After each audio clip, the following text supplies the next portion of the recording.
Students of class 10th. Class 9th کے لیے میں نے کوئی لیکچر اپلوڈ نہیں کیا. کلاس 10th کا لیکچر بھی میں نے بہت ڈرتے ڈرتے کیا, کیونکہ جسٹ 4 اور 5 پیرنٹس, 1-2 اسکول ٹیچرز اور چند بچیوں نے یہ کہا تھا کہ ہمارے لیے لیکچرز اپلوڈ کیے جائیں. تو میں علم دینا چاہتا ہوں, لیکن اس کے لیے تڑپ ہو, پیاس ہو تو تب.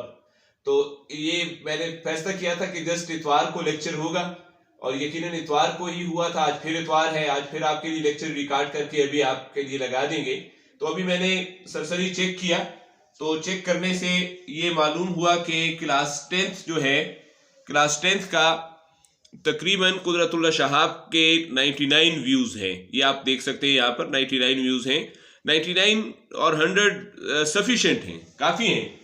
یہ بھی بہت بڑی خوشائن بات ہے کہ اب چونکہ سکولز بھی کھل چکے ہیں 9th-10th کے, اور ان کے ٹیچرز ان کو ٹیچ کر رہے ہیں, اس کے باوجود اگر 99 یا 100 بچہ یا ان میں سے کچھ ٹیچرز بھی ہیں وہ دیکھ رہے ہیں, تو ایک بہت بڑی خوشائن بات ہے. یہ سلسلہ چلتا رہے گا. اسی چیز کو دیکھ کر آج میں نے ذرا سا لیکچر کو بڑا بھی کیا ہے.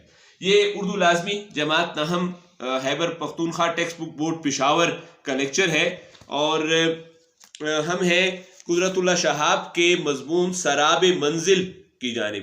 یہ ایکچولی مضمون جو ہے یہ قدرت اللہ شہاب کی کتاب شہاب نامہ کا ایک حصہ ہے. ہم پڑھنا شروع کرتے ہیں.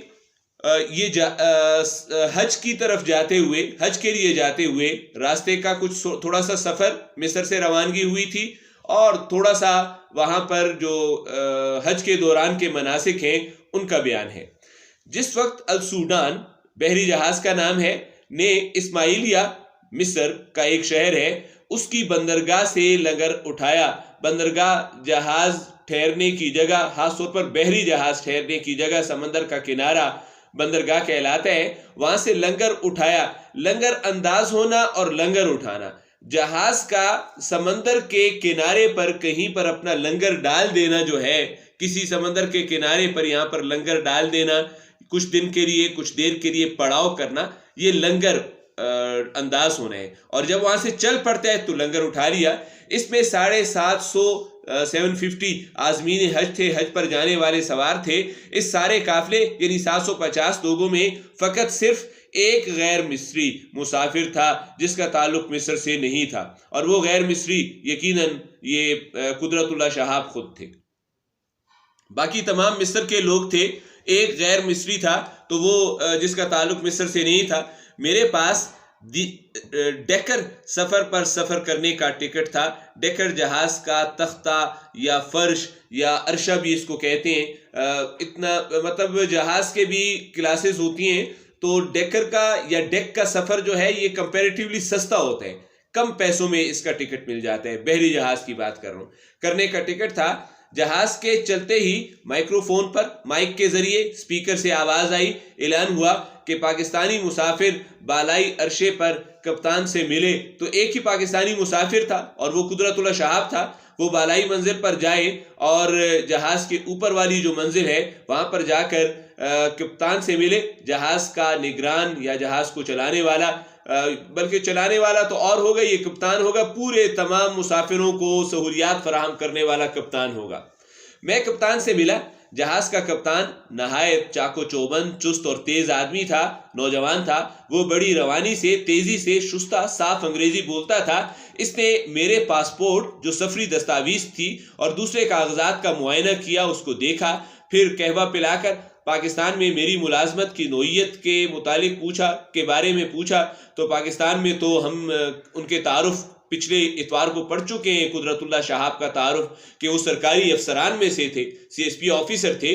نوعیت کے متعلق کچھ سوالات کیے. اس کے بعد اس نے اپنے عملے کے ایک آدمی کو, ملازمین میں سے ایک آدمی کو بلایا اور کہا کہ مجھے ساتھ لے جا کر نوفل صاحب کے کیبن میں برتھ دلوا دے. ان کا کیبن تھا, ان کے پاس ایک کمرہ تھا. اب یہ دیکھیں یہ ایک الگ کلاس ہے. نوفل صاحب کو ایک پورا چھوٹا سا کمرہ الاٹ ہے جہاں ان کے پاس برتھ بھی ہے.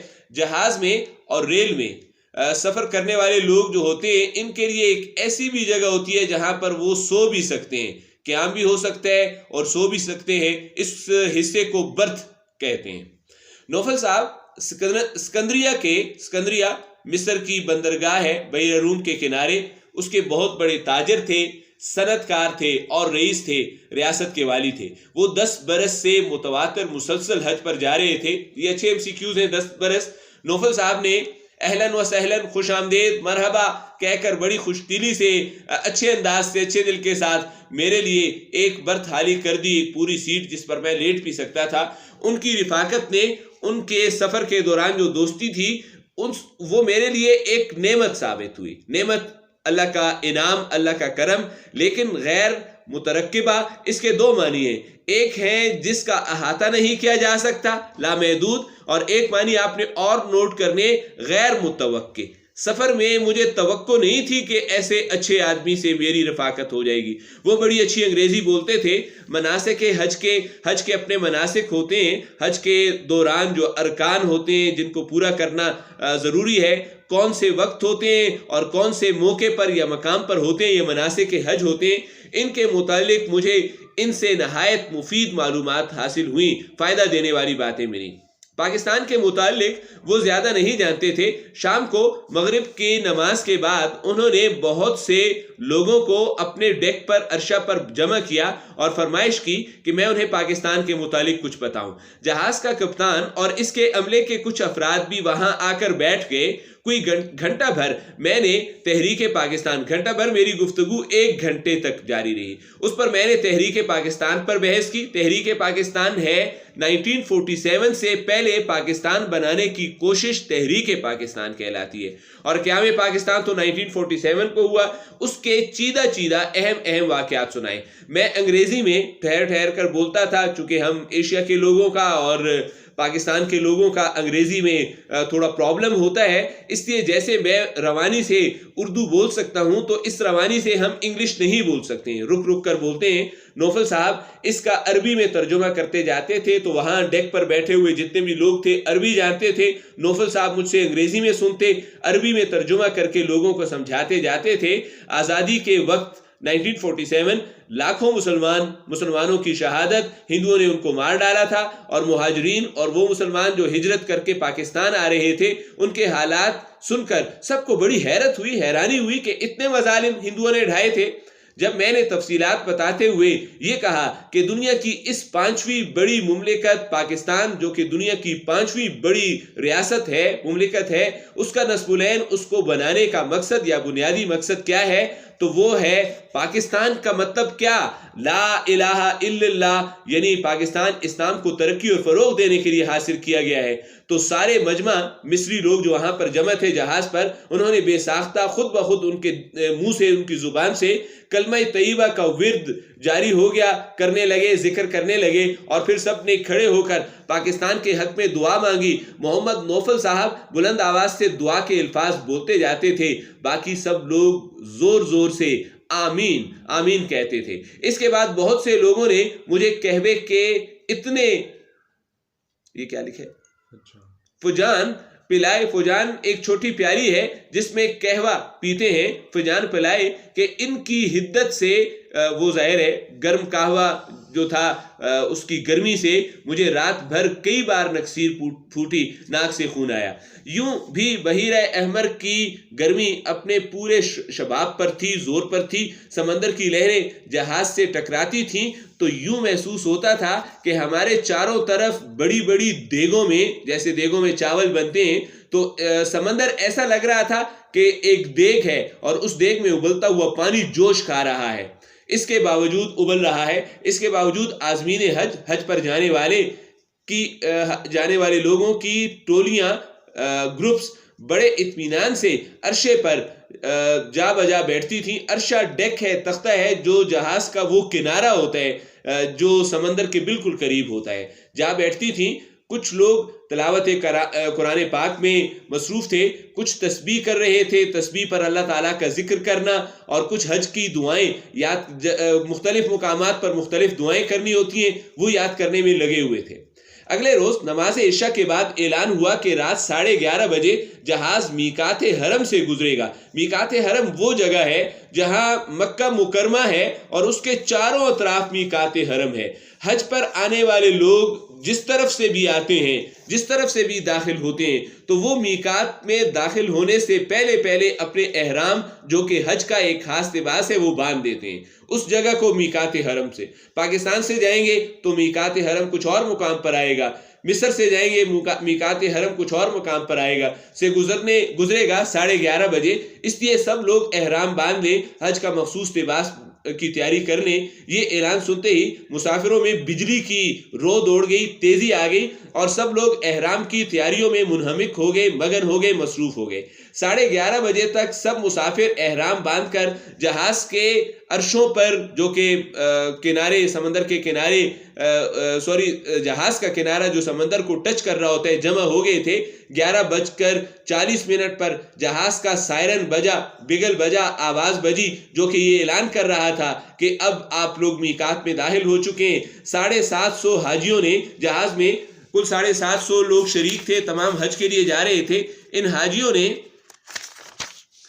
حاجیوں نے بیک زبان ایک آواز میں تلبی حج میں لبیک کہنا، یہ تلبی ہے کہ آواز بلند کی، لبیک اللہم لبیک لبیک لا شریک لک لبیک ان الحمد والنعمت لک والملک لا شریک لک۔ یہ کلمات جو ہیں، اے اللہ میں تیرے دربار میں حاضر ہو گیا ہوں، تیرا کوئی شریک نہیں، تحقیق ہر طرح کی تعریف اور نعمت تیرے لیے ہے، اور ملک تیرے لیے ہے، تیرا کوئی شریک نہیں۔ تلبی کا نعرہ لگاتے ہی یہ مجمع، یہ جو گروپ تھا 750 لوگوں کا، چشم زدن میں آن میں دیکھتے ہی اچانک خالق کائنات کے حضور کھڑا ہوا۔ ایسا لگ رہا تھا جیسے وہ اللہ تعالیٰ جو کہ پوری کائنات کے مالک ہیں، بنانے والے ہیں، ان کے دربار میں کھڑا ہے، جیسے وہاں پہنچ چکے ہیں۔ اب جہاز کے انجن کی چھک چھک، پہلے جہاز کے انجن کی آوازیں آتی تھیں، اب نہیں آ رہی۔ پہلے سمندر کی لہروں کی شان شان آواز آ رہی تھی، اب کسی کو سنائی نہیں دیتی تھی۔ بحیرہ احمر جس کے اوپر سے ہم جا رہے تھے کا پانی بھی کسی کو نظر نہ آتا تھا، پہلے وہ بھی نظر آ رہا تھا۔ ساری کائنات ایک خلا بن گئی، دنیا جیسے خالی ہو گئی ہے، اور جس میں اب صرف بندہ رہ گیا ہے اور معبود اور اس کا اللہ رہ گیا ہے۔ یہ حج پر اس قسم کی کیفیت طاری ہوتی ہے، ہم پر نماز میں ایسی کیفیت طاری نہیں ہوتی ہے۔ حج پر جانے والے ایسا محسوس کرتے ہیں کہ اب دنیا خالی ہو گئی ہے، میں اور میرا اللہ ہی صرف رہ گئے ہیں، کا وجود باقی ہے اور نہ رہا تھا۔ یہ تلبی ایسا اثر طاری کر دیتی ہے۔ اگلی روز صبح سویرے السودان جہاز کا نام جدہ کی بندرگاہ، سعودی عرب کا شہر جدہ کی بندرگاہ پر لشکر انداز ہو گیا، رک گیا۔ میرا جی چاہتا تھا، دل میں تھا کہ میں اس مقدس سرزمین پر، پاک سرزمین پر سر کے بل اتروں۔ لوگ تو پاؤں سے اترتے ہیں، میں پاؤں نہ رکھوں، میں اپنا سر رکھوں۔ اتنی عقیدت، اتنی محبت ہے مجھے اس جگہ سے، لیکن میں اس خواہش کو عملی جامہ پہنانے سے، میں اس پر عمل نہ کر سکا، مکمل کرنے سے قاصر تھا، نہ کر سکا۔ کسٹم ہاؤس سمندری جو پورٹ ہوتا ہے، بندرگاہ یا ایئرپورٹ پر، اور ریلوے نظام پر بھی جو باہر سے آئیں گی گاڑیاں، اور بس کے ذریعے بھی جب ایک ملک سے دوسرے ملک جائیں گے تو وہاں کسٹم ہاؤس ہوگا جو سامان کو چیک کرے گا کہ کوئی بین الاقوامی سامان تو اسمگل کر کے اس ملک نہیں لایا جا رہا ہے۔ تو کسٹم ہاؤس کے آس پاس ارد گرد بہت سے معلموں کے وکیل تھے۔ معلم وہ لوگ ہوتے ہیں جو حج میں حاجیوں کی رہنمائی کرتے ہیں۔ ان کے وکیل تھے، ان کے نمائندے تھے جو رجسٹریشن کرواتے تھے کسی معلم کی، اپنا دفتر لگائے ہوئے تھے، جمع ہوئے تھے، بیٹھے تھے۔ ایک جگہ عبد الرزاق محبوب کا بورڈ لٹکا ہوا تھا، یہ معلم کا نام ہے، اس کے نام کا بورڈ تھا۔ اس کے ارد گرد سلہٹ جگہ کا نام ہے کہ بہت سے بنگلہ دیش سے آئے ہوئے زائرین جمع تھے، زائرین زیارت کرنے والے، حج کے لیے آنے والے جمع تھے۔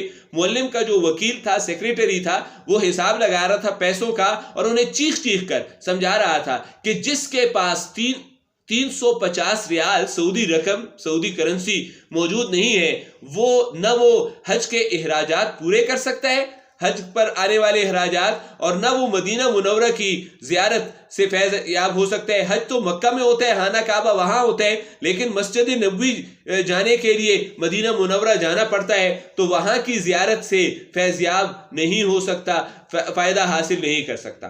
350 روپے ضروری ہیں۔ جو شخص اس پوری رقم اسے پوری رقم گن کر دکھا دیتا تھا۔ وکیل اس کا نام معلم کے رجسٹر میں درج کر لیتا تھا کہ آپ کا یہ معلم ہوا۔ میں نے بھی 350 ریال دکھا کر عبدالرزاق محبوب کو اپنا معلم مقرر کر لیا۔ جدہ کے حاجی کیمپ میں ہمارے معلم نے اپنی اسامیوں کو، جو لوگ ان کے پاس تھے ان کی معلمی کو قبول کرنے والے، 2 حصوں میں تقسیم کر رکھا تھا۔ ایک طبقہ تو آسودہ حال تھا، دولت مند تھا، پیسے والا تھا، جو معلم کی فیس کے علاوہ مکہ معظمہ میں اس سے رہائشی کمرے کرائے پر لینے کی، یعنی مکہ معظمہ میں اس وقت، اب تو ہر ایک رہائشی کمرے لے گا، لیکن اس وقت رہائشی کمرے رہنے کی جگہ تھوڑی تھی، تو وہ پیسے والے لوگوں کو کرائے پر ملتے تھے، لینے کی توفیق بھی رکھتے تھے، یعنی اتنا ان کے پاس پیسے موجود تھے کہ وہ کر سکتے تھے۔ دوسرا طبقہ ہمارے جیسے 350 ریال والوں کا، ان کے پاس جسٹ یہ تھا جو بڑی مشکل سے صرف ضروری واجبات اہم چیزیں، یعنی کھانے پینے کی چیزیں اور کچھ کرایہ وغیرہ، یہ ضروری واجبات ہیں، ادا کرنے کی پوزیشن میں تھے۔ جدہ سے مکہ کو روانگی کے وقت پہلے طبقہ کو بسوں کے اندر، ظاہر پیسہ ہے، وہ سیٹوں پر بٹھا دیا جاتا تھا، اور ہمیں جن کے پاس کرایہ نہیں تھا وہ چھت پر جگہ ملتی تھی۔ ہماری بس آدھی رات کے قریب مکہ معظمہ میں داخل ہوئی۔ عبدالرزاق محبوب کا 12-13 سال کا بیٹا ہمارے گروپ کو ایک نالے کے کنارے لے گیا اور 30-35 گز زمین گھیر کر اس کو قبضہ کیا اس نے، اور ہماری اقامت گاہ، رہائش گاہ قرار دی۔ کچھ لوگ چادریں بچھا کر لیٹنے لگے تو معلم کے بیٹے نے ڈانٹا کہ یہ سونے کا وقت نہیں، بلکہ ہم وضو کر کے تیار ہو جائیں، وہ تھوڑی دیر میں واپس آ کر ہمیں عمرہ کرانے کے لیے لے جائے گا۔ عمرہ ایک مناسک حج ہے جس میں بیت اللہ کے گرد طواف کیا جاتا ہے اور صفا مروہ کے درمیان جو ہے وہ دوڑا جاتا ہے۔ ہم نے بھاگ دوڑ کر کسی نہ کسی طرح وضو کیا، معلم کے بیٹے کے انتظار میں بیٹھ گئے، جو یہ کہہ کر آیا تھا کہ میں جلدی آؤں گا۔ وہ برخوردار 2.5-3 گھنٹے بعد نمودار ہوئے اور ہم 20-25 آدمی تلبیہ پڑھتے ہوئے بیت اللہ کی طرف روانہ ہو گئے۔ ہم نے عمرہ ادا کیا۔ نماز فجر کے بعد میں ایک ستون کے پاس ٹیک لگا کر قرآن پاک کی تلاوت کرنے لگا۔ ابھی چند ہی سطریں لائنیں پڑھ پایا تھا کہ مجھے نیند کے سخت جھونکے آنے لگے۔ میں نے قرآن شریف رکھا، باہر آ کر ڈھونڈتا بڑی مشکل سے اپنی جائے قیام پر واپس پہنچا۔ میرے کچھ ساتھی عمرہ کرنے کے بعد احرام کھول کر سو رہے تھے۔ ڈیئر اسٹوڈنٹس، آج کے لیے، اس اتوار کے لیے یہی لیکچر کافی تھا۔ یہاں سے آگے انشاءاللہ نیکسٹ لیکچر آپ کو اگلے اتوار کو ملے گا۔ جو ورڈز میننگز درج کیے گئے ہیں ان کو نوٹ کر کے اگر ممکن ہو تو بھیج دیں۔ واٹس ایپ نمبر آپ کے پاس آلریڈی موجود ہے، پچھلے لیکچرز میں سے نوٹ کیا جا سکتا ہے، اور اگر لیکچرز کو سننے کی ریشو یہی اور اس سے بہتر رہی تو یہ سلسلہ جاری رہے گا، ادروائز اس کو ختم کر دیں گے۔ آپ سے گزارش ہے کہ کل میرا فرسٹ ایئر اور سیکنڈ ایئر کے لیے جو لیکچر آئے گا منڈے کو اسی چینل پر، آپ کے لیکچر کے بعد وہی اپلوڈ ہوگا، کل ہوگا، آپ کا لیکچر آج اپلوڈ ہوگا، وہ ضرور نوٹ کریں۔ اس سے آپ کو معلوم ہوگا کہ شاعری کو تشریح کرنے کا پرچے میں کیا طریقہ ہے، اور اگر آپ کو اچھا لگا تو پھر یہ 1-2 چیپٹرز رہ گئے ہیں، اس کے بعد آپ کے بھی غزل اور نظم کی تشریح کا طریقہ آپ کو بھی بتایا جائے گا اور تشریح بھی کروائی جائے گی۔ تو کل یقیناً آپ وہ لیکچرز فرسٹ ایئر اور سیکنڈ ایئر کا دیکھیں تاکہ آپ کو لیکچر پیپر میں تشریح کرنے کا طریقہ آ جائے۔ شکریہ، والسلام، اپنا بہت خیال رکھیں۔